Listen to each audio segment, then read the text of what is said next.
Good morning, people. Yeah, I had me some Taco Bell this morning. Pretty damn good. But I'm gonna discuss some things, man. And I'm gonna say this, you know, just to keep it 100. You know, I don't have no problem, with black women. I just see certain behaviors that they say about black men is triggering. So that forces us, people like me, to say shit to bring out receipts to destroy their arguments. You know, that forced me to bring out receipts like this whole idea that when black men interracially date, which I don't interracially date, but I ain't gonna knock no brother for his choices that he made. He did,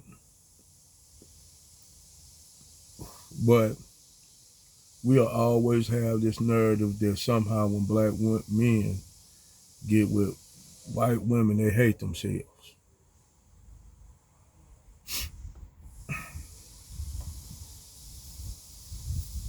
This always the narrative. But yet, when you notice, you look at these black women, they basically go through a metamorphosis and a change to be with Brad. And that's the shit that we always, it's the projection. If, like I said, if they would just go off, be with their white man and mind their business, not say shit about us, we'll be good.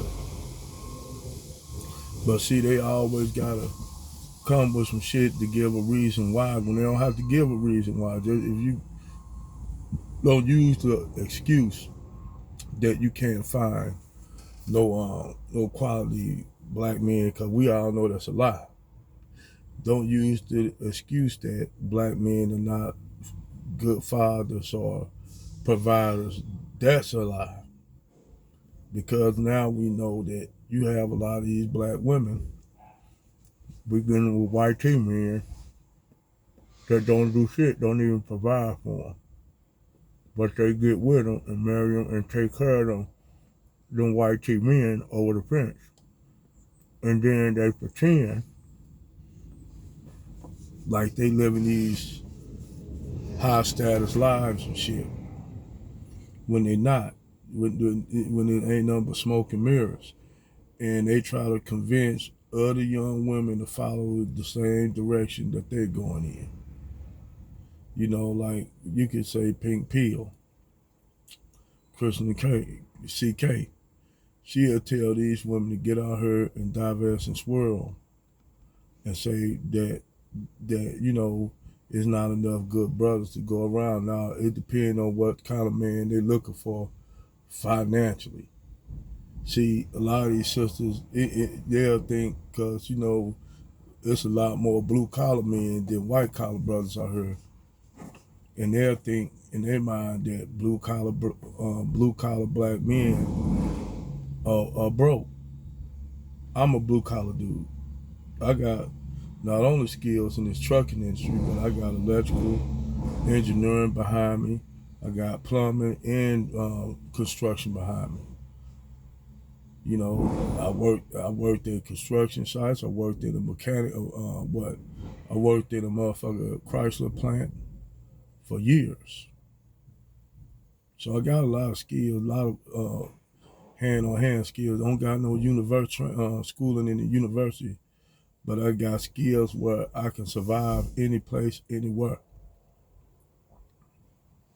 You know, any place, anywhere I can survive and make money. I just chose this the trucking game, because I actually like it. And shit, learning about diesel mechanics a little bit along the way. So I'm constantly learning and evolving. And shit, I ain't making no motherfucker what, no motherfucker what, 4 or 5 figures, but shit, I'm close. I'm up here at 100. I make damn near 180K a year. Last year made damn near 200,000 last year. That's last year. So I'm making bread. I ain't struggling with it come to money. Money, I get that like it ain't shit. And but that's from hard work and busting my ass out here. So nothing come to you for free. You gotta get out here and get it. Though this is message really for my brothers, for the black men out here, man. Let me tell y'all, brothers, something. Listen to Uncle Night Show, aka Hammer Martell, Rick Martell. Listen to me. Get y'all bread up. Get y'all money up, man. But don't do it to get no woman. Do it for yourself. Do it for you. Don't do it for nobody else. Do it to make your life better, the quality of your life better. I always look out for Ace Boon Coon first, because you know why? Ain't nobody gonna look out for you. And that's a trip. See, I'm gonna tell you something. I don't come from a structured home, just like you. You are. But when I got to a certain age, I had to get out. Now my sisters, they didn't have to get out. They got to stay there in the house, but I had to go as soon as I hit what? As soon as I hit 19, I had to go. So I went into the Army. Did my time in the Army, got out, and then on top of that, I haven't been back home since. I rarely talk to my mom every blue moon. I'll talk to my mom every blue moon, and like I'll talk to my sisters and my brothers. My brother and my brother just like me. My mom don't call me at all. I gotta call my mom. And keep in mind, now I talk to my dad all the time, but my mom don't call me. And I don't ask nobody for nothing. I get it out here on my own. Like my mother told me that when she passed away, she was gonna leave the shit to my sister, my older sister. That I'm older than her, but she's gonna leave it to her if, in the case of my pops passing away. And most people guys be like disappointed at that. Like, damn, mom, that's how you gonna do me. But I wasn't disappointed because you know what they do? They made me motivate to get my own shit. I use shit like that to motivate me. And shit motivated me to get where I'm at. Because I know nobody ain't gonna do shit for you out here in this world. Especially if you're a black man. If you're a black man, an FBA man, you ain't got nobody give you shit. You got to get out here and get it. I had to tell an African dude that. He said, I didn't think you black people do this and that and that. I said, man, I didn't get no goddamn handouts. I ain't getting no government, no assistance, no grants, or no loans, or no shit like that. Everything I got, I had to get it on my own, pull it out the mud. A lot of black FBA men have to pull it out the mud. If we don't, we're going to fall in the cracks. That's why black men ain't so reluctant to just be giving our money away willy-nilly to people. We ain't, like this sister was talking about, this white guy said some shit about black men not paying this and that, saying they see it as a simple. I went and found that dude. I think it's a chick. But I said, I beg your pardon, motherfucker, but black men, we have to give it out the mud. We don't have no white privilege. We don't have what affirmative action for us. We don't have that. We are not no DEI. Black men are not no DEI hires. We literally got to get it out the mud? How many of you white boys get it out the mud? It's just like I seen homeless white guys on the street, and they ask me for money. I don't give them nothing. I give a brother something on the street. If I see a homeless brother on the street, I give him money. See, one time I gave a homeless brother, old homeless brother, man, like what, $50. And he didn't know how to, the dude almost cried. I gave this old brother, he an old veteran, showed me his dog tags, like my dad. My dad was in Nam. He was an old Vietnam vet, struggling out here. An old black man, he got kids, got family, but they stopped fucking with him.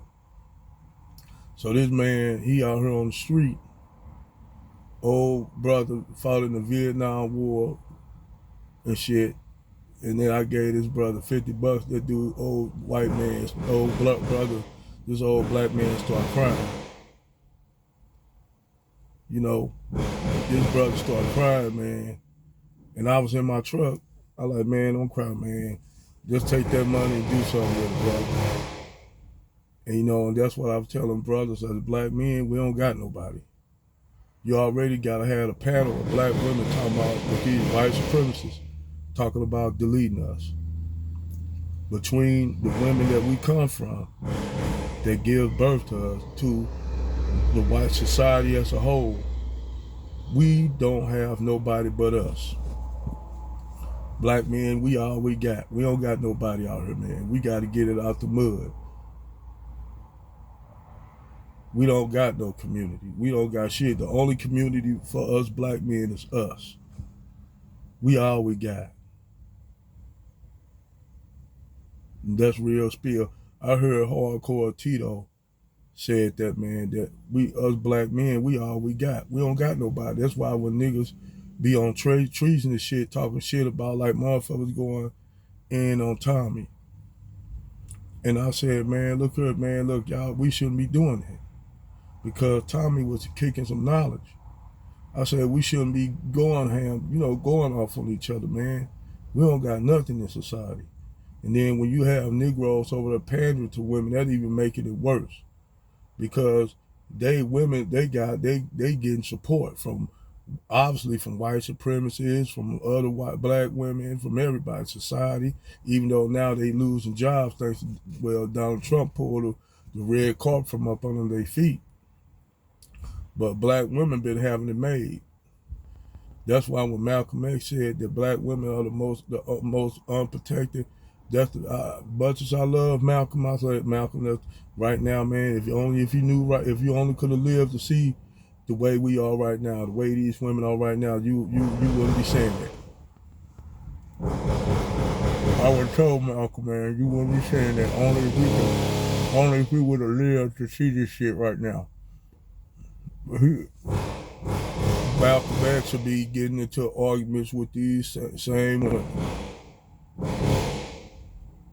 And no, black women, they not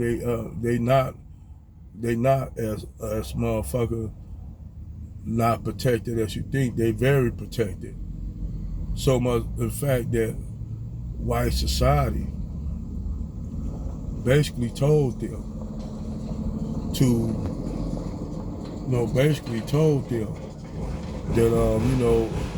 that they the backbone of the black community. And then on top of that, then they don't want to claim it because they sit out here being single moms, raising these young dudes out here with no guidance. And they end up out here getting killed in the street, getting caught up in the drug, narco trade, or being in prison because these black women of our so-called ethnic group focus more on the girls than they boys. And then they wonder why you don't got no men out here. You wonder why you got majority of your men, the ones y'all claim that's out here, you wonder why they out here in the streets and shit. Them young brothers, they doing the same shit that I had to do. Well, they went the illegal route, but they doing it, they getting it the best way they can. They getting the best way they can. So I ain't gonna knock them brothers for, no, I hate that they cannibalize one another like that. But am I gonna get mad on him? And you know, Brother Sergeant had a good point, Sarge Willie Pete, when he said, "You white people get the black people y'all deserve." But other than that, black men, man, hey, we gotta get it. We gotta pull it out the mud. We gotta get it how we get it. We don't got no DEI. We don't got no affirmative action. We don't got no word for. We wouldn't get no SNAP. We had to literally, as black men, get it out the mud with no reservations. Just to let y'all black women, let y'all white boys know that shit. Y'all don't know shit about struggle, motherfucker. Y'all don't know shit.